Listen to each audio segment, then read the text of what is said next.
welcome to this brand new update of this Let's Play of Super Meat Boy. Now, just when you thought that the end of the world couldn't get any worse, well, don't worry, it will get worse. It's time for Dark World Rapture. So, the first interesting thing that you'll see about Dark World Rapture is the fact that there are two different pieces of music which have been made for it, and depending on the version of the game that you're playing, it will have a brand new song. For instance, this is the song that will play whenever you'll be playing the Xbox 360 version of the game. And already you can see that this is quite a huge departure from the rest of the music that you've heard into the game, because whereas the music into this game has been incredibly upbeat and pretty catchy, this one is the complete opposite. It's really somber, slow going, and pretty sinister. It really gives off a feeling of everything is fucked up beyond repair and there's absolutely nothing that we can do about it.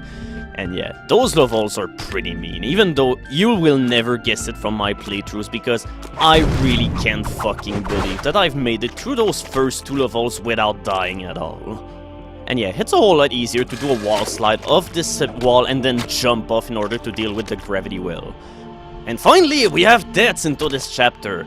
Yeah, at one time I was pretty much wondering, okay, when it's not gonna matter at all, I'm finally gonna pull off Zombie Boy, which is the achievement that you get for not dying at all into Dark World Rapture, but yeah, my streak ended here in a pretty horrible way, as you can see. And by the way, this level is really goddamn mean, especially considering this is only level 3 into the chapter. I mean, how worse will the rest of the chapter will be if the jumps that you have to pull off have to be this insane? Thankfully, this other section is not as hard, but when you're going to the right, the game pretty much pulls no punches at all. I'm pretty sure that the first time that I've played this level, I must have died over 100 times. This level is that bad. And it's mainly underground that you're at the complete mercy of those two gravity wells, and you have to stop at all costs, because clearing that in only one run and everything like that is pretty much unthinkable. This level is pretty neat though. I always enjoy the concept of using gravity wells in order to make you slide upward through walls. This is always good for a pretty good thrill. Haha, I'm launching a brand new streak for Zombie Boy right now! Just you wait, I'm getting this achievement this time around. Okay, who am I kidding? And yeah, just in case you couldn't guess, there's a shortcut here if you decide to simply jump through this hole. I'm pretty sure that they were aware of this shortcut existing, because why else will you have this giant hole into the wall?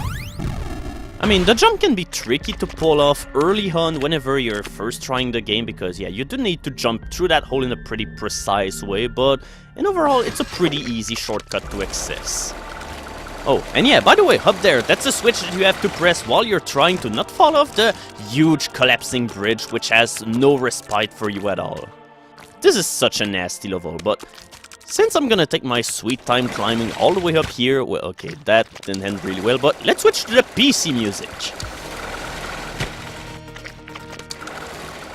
Holy shit, is that a huge world of difference right here. I really don't think that there's a track into the game which sounds more intense than that, and yeah, it's also incredibly catchy too.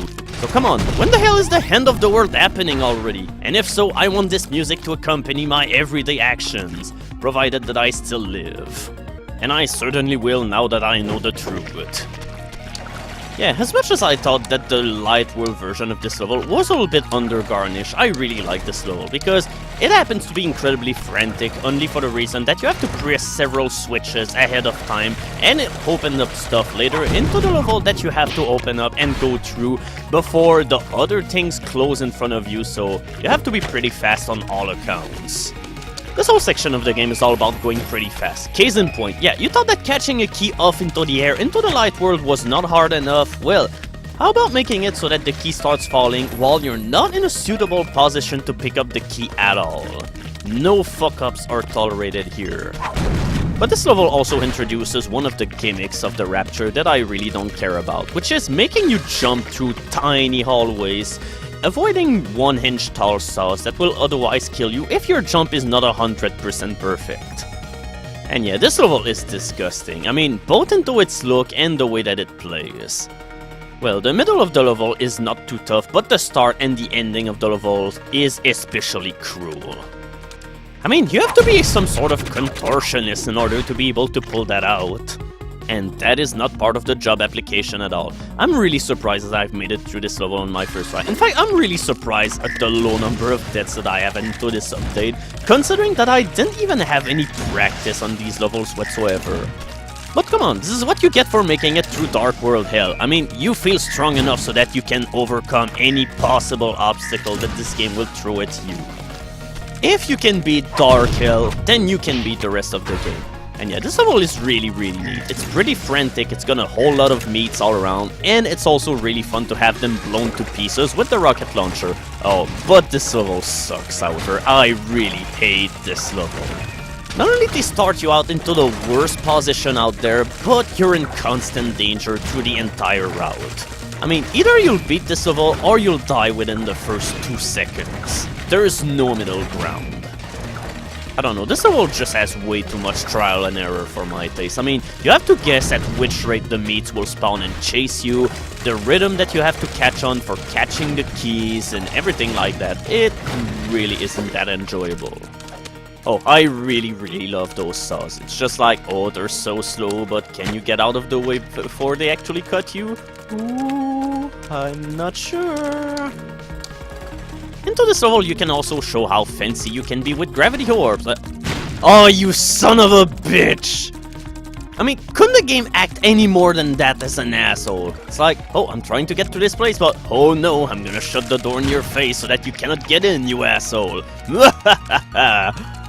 So yeah, what happened to finding this world gloomy and depressing? Yeah, at this point of the game, you'll have stopped caring. You'll probably just want to strangle the people that have worked onto this game, just because it'll make you feel a little bit better about yourself. Oh, and that button on the floor opens up the way to the bandage, by the way. You do not need to press both buttons in order to finish a level. Only the one button between the 2 saw blades matter. And yeah, one interesting detail about the Rapture is that you'll see that most of the levels have absolutely no animals in them whatsoever. I mean, in Hell it's kinda understandable, because as far as I know, I don't think that you can send rabbits or dogs or whatever into Hell. Well, not as far as I know, but here it's kinda even more ominous. In fact, the only animals that you see are little shriveled up things that just crawl or fly around. It's, well, it just makes you wanna go, oh, why? And yeah, those of you who are observant will have noticed that there's absolutely no stable platform into the level at all, so you're constantly on the move and you're going forward, whether it means that you're gonna go to your death. But the absence of stable platforms is pretty much the main difficulty change between the Light World and the Dark World version. They added a whole lot more saws, but except for the middle part, they're not too much of a hassle to deal with. Oh, in the beginning they can be slightly hard as well, but yeah, you gotta take it slowly. This level is as easy or as hard as you want it to be. The only obstacle that you have to deal with here are the bloat flies. Which means that if you want to take things really slow, you just lure them into one corner and you'll pretty much have the coast clear. Climbing through these maggot-ridden sections is really tricky while you're being hounded by the flying thingies, because yeah, things will become a whole lot frantic because you have to do your jumps really well, as well as do the occasional jump in order to dodge the thing which is headed for you, only in order to eat your head off. Oh, and of course, you have to bring in bloat flies into disappearing platform sections. Fun for the entire family, as you've seen here. But yeah, this level gives you the opportunity to take things slow because, as you've seen, the power time is ridiculously high. At 60 seconds, you're afforded to do a whole lot of mistakes, but if you don't want to deal with any obstacle, yeah, you can skip the entire level this way. As far as I know, you can use a shortcut like this into the Light World version of the level. At least you couldn't with Meat Boy. You could do it with many other characters, especially characters with double jumps, or with Naija, but yeah, I'm gonna stick with Meat Boy as much as possible. So yeah, let's decrease the time limit a whole lot by making the wall of maggots fly toward you at a much higher speed, but yeah, thankfully it seems as if most of the maggots have been put into such a way so that they're not as much of an hindrance, but this little choke point can be a real bastard, if only because there are times where the game oh, that was really bad, but yeah, there are times where the maggot at the ceiling of this little choke point, there are times where it'll fall onto the ground and it will obstruct the entire tunnel so that well, if it happens, there's absolutely nothing you can do. You will simply die because there are no ways to get around it. And this is especially infuriating if you're going for speed runs or, well, high on man runs. There is nothing worse than playing this level, you're doing things really well, and then out of a sudden, you have absolutely no way of finishing the level without dying. For a long time, this has been for me the hardest level in the entire game. There are so many sections into this level which can completely ravage you. For instance, the one with the saw shooters. But yeah, this one is not too bad. As long as you rush headfirst, you won't have any problems. But this is probably the hardest jump to do into the entire game. Not only the jump is extremely narrow, but there's a gravity well to complicate things furthermore. And yeah, I've spoken about this into the previous video, as in there was a shortcut into the level that you can use, and yeah, rest assured, this shortcut still exists into this version of the level, and it's as defenseless and as unprotected as ever. So yeah, you might not finish the level the other fast way that you could, but yeah, at least one shortcut out of 2 is not a bad thing. This level has deployed a full arsenal of imaginative things in order to pretty much ruin your entire life. You'll have noticed that the rotating turrets fire twice the usual speed, this rocket launcher is a whole lot faster, this button to open the gate is protected, there's a whole lot of rocket launchers, and again why must this level hate you so much? I mean, I'm not expecting clemency from this game at any point, especially not this late into it, but oh my god, yeah, this is plain insane. And just as you were thinking, I'm finally done with this level, guess what? You still have a bandage to get in it. And also, it's probably the hardest bandage to get into the entire game. How fun. So yeah, even though this level doesn't have any gravity wells, just like the original level did, it still managed to be about 1,000,000 times more infuriating. You're pretty much playing bullet hell the game. The hardest part of this entire level is starting the level and finishing it. Usually when you find some kind of rhythm, whenever you run to these 2 platforms, the level doesn't get too bad, but then after that you have to get to Bandage Girl, and this is where things will get a whole lot complicated, because you must find a way to dash through this entire nightmare of bullet without dying. Oh, and you must also hurry because, well, if you don't catch the key fast enough, well, you've noticed the saws which are rising from the bottom of the screen after some time into this level, well, they will get into such a high point that, well, it will be really hard to finish this level and do the proper jump in order to get to the end. But as long as you do the jump for the key pretty much the way that I'm doing it, well, you won't have any problem with the saw blades, but you'll have plenty of other troubles doing the rest of this level. Oh, and check that the bottom left, there's a bandage which is rising as well. I can't tell if this is the masochistic part in me which is speaking, but yeah, this is my favorite level of the entire game. I really love this level, even though it is so infuriating. But whenever you manage to speedrun this level successfully, it feels so rewarding. Unless that you die at the very... Oh, god damn it! I really love this game. This game is fun on the ground that whenever you die in this game, it's usually always your fault. So you can't really go and curse the game for be like, oh, I thought that you were my friend, why didn't you help me succeed into this game? No, there's absolutely none of this bullshit. There's no random traps which are gonna kill you only because you didn't know about their existence. No dick developer design or anything, no. This is the ultimate reason why I really like this game. At this point of the game's difficulty becomes extremely high, but it still remains fair.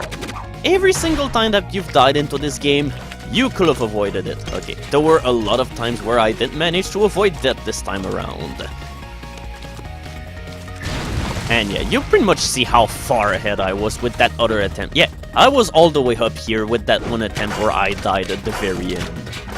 Oh well, it'll be for another time, but yeah, here's the dick obstacle of the Rapture being brought back into full effect. A whole lot of jumps over really small blades into a really tiny hallway. These obstacles, however, are not fun to wade through. And for some reason, the end of the game decided that there will be a whole lot of sections that really need a whole lot of these around. And this level is pretty much the main culprit. And yeah, sometimes you get ahead of the saw blade shooter, but some other times you don't, so it's usually better to wait. So, even though I usually find the Dark World versions of level to be much more enjoyable, this however is a level that I really cannot get behind at all. I mean, almost every part into the Light World level was a whole lot better than the ones that this level has. And also, most of the parts into this level are not really that harder from the Light World version of this level. Okay, the ending section is, but we'll come back to it later. After all, we're getting to that part. Yeah, the other level was much more forgiving into that aspect. And yeah, another jump through a tiny saw blade in order to finish the end of the world. Yeah, unfortunately, the chapter kinda ended on a sour note, which is too bad because the other level before this one is really awesome, and it's my favorite level in the entire game, but that will do. And overall, the Dark World version of the Rapture was really fun, as well than the Light World. And yeah, notice all of the block which are there, and which are totally pointless because the rocket launchers will blow all of them away, but what the hell? Did I only die 3 times more than in the Light World? What the hell is this? That video was really weird, but stay tuned because we're gonna have to collect the final bandages in the game, the final warp zones of the game which are gonna piss you off beyond all belief. Also, Super Meat Boy meets I Wanna Be the Guy, and the results are not pretty. And the kid stumbles into a glitch world, which is intoxicating.